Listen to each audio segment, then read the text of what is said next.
Hello everyone, my name is Chelsea Rubel. Today is 5:31 and I'm going to be doing my fetal pig dissection. So to start off, I hope that you have a good view. I really enjoyed doing this dissection because I feel like it came out fairly well. Unfortunately, it's hard for me to be in the shot as well as the pig, but hopefully you're able to see.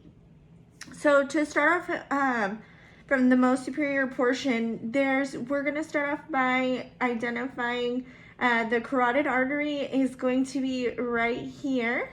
I hope that you can see that again. The carotid artery is right here, along with the internal jugular vein, and then the external jugular vein is going to be right here. Then we come over, again, we have the same thing on the left side of the fetal pig. We have the carotid artery right here. Then we have the internal jugular vein coming up here and the external coming up here where it kind of goes all the way along that posterior ridge or lateral ridge.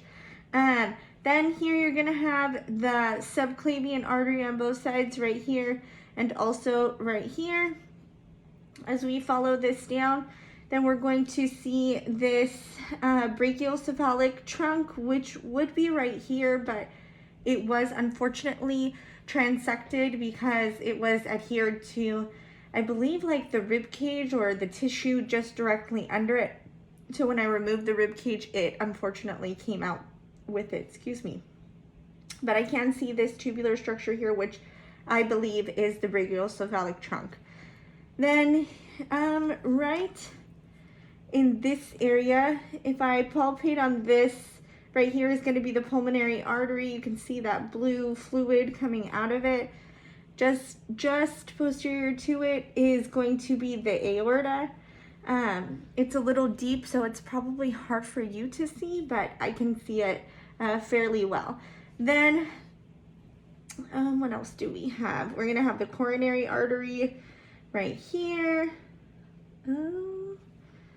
and I believe that that's it. So we went through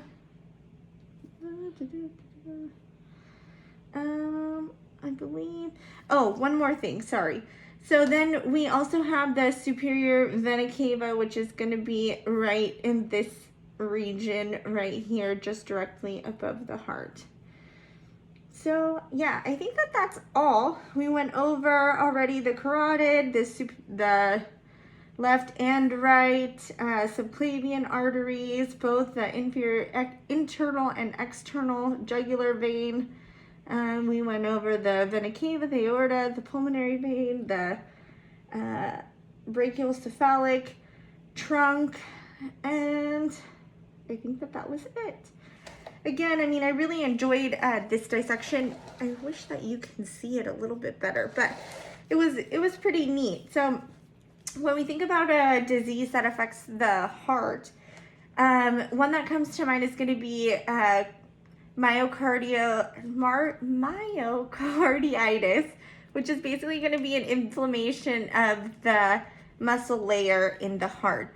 So basically a patient can get that by getting some type of viral infection or sometimes even a bacterial infection. So I would say some kind of viral infection could be like strep can cause it. I believe staph can cause it as well, and that causes that inflammation in the muscle layer. So it actually can cause sudden death along with infection.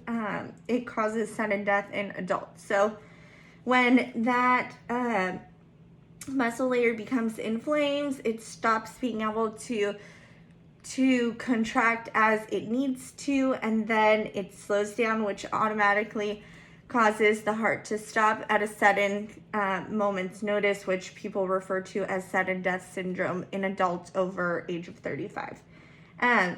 So I think it's a pretty serious disease that is not necessarily talked about, especially when it comes to viral infections, but it is a risk. So thank you. I hope that you enjoyed my dissection. Bye-bye.